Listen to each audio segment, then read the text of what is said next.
I party like a rock star. Looking like a movie star. I play like an all-star. Dancing like a shining star.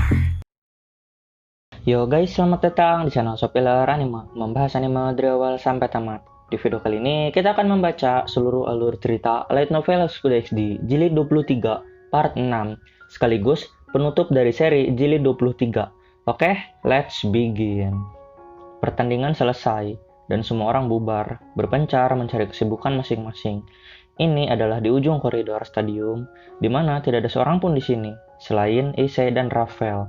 Raphael, sang putri keluarga Phoenix, tengah menangis tersadu-sadu karena kekalahan mereka.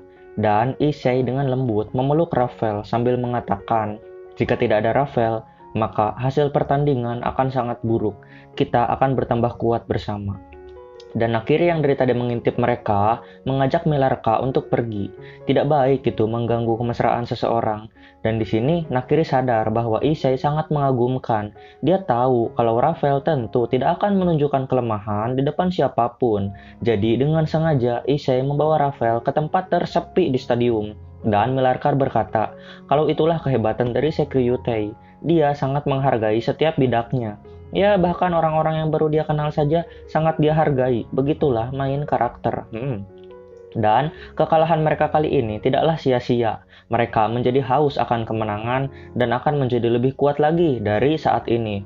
Tentu di pertandingan selanjutnya akan sangat berat. Karena seperti yang saya bilang, dalam liga satu kekalahan berarti tidak mendapat poin. Dan tidak dapat poin artinya untuk menjadi 20 besar bisa jadi sangat sulit. Beberapa hari pun berlalu. Dan kini di sekolah pertandingan sepak bola sudah dimulai dan di sini Asia sangat bersemangat ya karena dia menjadi ketua klub. Tentu nomor satu adalah prioritas utama mereka. Dan tibalah saat dimana Asia melawan Xenovia dan Asia berhasil mencetak gol melewati penjagaan Xenovia. Tapi itu bukan kabar gembira ya karena skor mereka itu menjadi seimbang. Sementara waktu sudah habis. Dengan kata lain mereka sama-sama menang dan sama-sama kalah. Tapi anehnya kok nggak ada penalti gitu kan. Ya sudahlah. Setelah pertandingan selesai, mereka berpisah. Xenovia kembali ke OSIS dan Issei bersama Asia berjalan berdua OTW ke ruang klub. Dan sambil berjalan, Issei memikirkan banyak hal. Tapi yang paling mengganjal di pikirannya adalah apakah dia mampu membuat Asia bahagia? Ya mau bagaimanapun juga, dia sudah menjadi king yang kemampuannya itu cukup untuk menjadi seorang suami. Dan dengan lantang, Issei melamar Asia. Asia yang sudah menunggu hal ini tersenyum dan mengatakan, ya tolong jaga aku dari sekarang. Di sisi lain, ternyata Irina dan Xenovia bersembunyi di balik pohon. Dan setelah Issei melamar Asia, mereka pun keluar. Kini ketiga gadis ini sudah menjadi calon istri Issei. Dan ya akan bertambah lagi sih nantinya. Dan di sini Issei berkata dalam hati, lihatlah Azazel Sensei, aku akan membuat mereka bahagia dan tentu membanggakan Anda tentunya. Lalu, setibanya di rumah, Raphael mengabarkan pada Issei bahwa turnamen masih berlanjut. Dan ya, tim Cao Cao akan melawan tim Serra Ogre seperti yang dikabarkan. Dan juga tim Issei akan melawan tim Sona. Lalu, kabar baru muncul, yaitu tim Rias Gremory akan melawan tim Valley Lucifer. Wow, jujur saja sih saya lebih merasa Valley yang akan menang. Lalu jadwal setelah dan setelahnya adalah tim Issei akan melawan tim Vidar. Lagi-lagi tim Issei akan melawan musuh yang cukup sulit.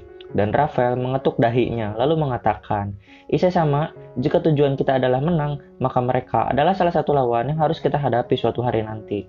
Lalu dari pintu muncul seseorang.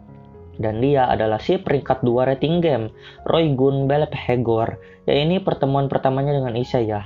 Dan Belphegor ini langsung berlutut di hadapan Issei, diikuti semua bidaknya. Dia ingin bergabung dengan tim Security of the Blazing Truth. Tentu ini sangat mengejutkan baik bagi Issei, bahkan Raphael sendiri tidak menduga akan hal ini. Bukan hanya bidak, bahkan Belphegor sendiri ingin bergabung. Dan ya, bukannya tim Issei sudah pas tuh. Tak lama, Boffa, Nakiri, dan Bina muncul. Hal itu membuat Issei galau. Anjir lah, ini orang kuat semua ya kan, kata Issei. Seperti saya yang jadi pemimpin liga di COC kemarin. Pusing asli menentukan siapa anggota yang harus ikut. Sementara semuanya kan ingin ikut gitu, dan semuanya kuat. Saya paham betul itu perasaan Issei, pusing anjir. Di tempat lain, Rias datang ke surga, tempat Strada berada. Dan di sini Strada menyambut Rias dengan hangat, ditemani dengan secangkir teh. Dan di sini Rias bertanya pada Strada, apa dia tidak tertarik ikut ke turnamen ini? Tapi Strada ingin hidup damai sebagai manusia di sini. Dan di sini Rias memberikan sebuah pedang, yaitu Durandal. Bukan Durandal biasa, melainkan ini adalah Durandal versi kedua. Ya tentu ini yang lebih kuat dari Durandal versi pertama. Dan Strada tertegun melihatnya. Setelah itu, Rias pergi. Dia kembali ke stadium, di mana terdapat Queen Isai di sana. Dan ya, Bina Leshan ini berambut perak dan juga bermata tajam, yang tentu Rias sudah kenal sejak kecil. Grevia Onesan, kaukah itu? Kata Rias. Dan Bina melepaskan topengnya. Terungkap fakta bahwa alasan tidak banyak orang yang tahu identitas Grevia adalah karena Grevia ini kembali ke sosok masa mudanya. Ya tentu, Rias kan dari kecil bersama Grevia, jadi dia sadar wajah Grevia, meski Grevia pakai sihir kembali muda. Ya karena pas Rias kecil ya Grevia muda gitu kan. Dan Grevia mengatakan bahwa dirinya akan membuat Issei menjadi seorang Raja Iblis. Dan kemudian Grevia kembali memakai topeng. Lalu Rias berkata, meski itu adalah kakaknya, dan meski Issei menjadi lawannya, dia tetap akan menang. Dan Grevia tersenyum di balik topengnya, dan mengatakan itu yang dia harapkan. Dan mereka pun berpisah. Lalu Strada mengkonfirmasi pada Rias bahwa dirinya akan ikut ambil bagian dalam rating game ini. Dan kembali ke sosok masa mudanya untuk menebas Infinity Armor Issei. Tentu Rias tidak meremehkan Issei, tapi itu yang diharapkan dari Strada. Dan berikut adalah tim Rias dan tim Issei setelah dikonfirmasi lagi. King, Hyodo Issei. Queen, Grevia Lucivegus, yang akan tetap saya panggil Bina. Benteng, Rosewise Valkyrie. Benteng, tidak terdaftar. Knight, Xenovia Quarta. Knight, Shido Irina. Bishop, Asia Argento. Bishop, Rafael Phoenix. Pion, 3 poin. Bova Tanin. Pion, 5 poin. Nakiri Auryu. Alternatif pion, 2 poin. Elmen Hilde Kanstein. Roy Gunbelp Hegor, masih tanda tanya.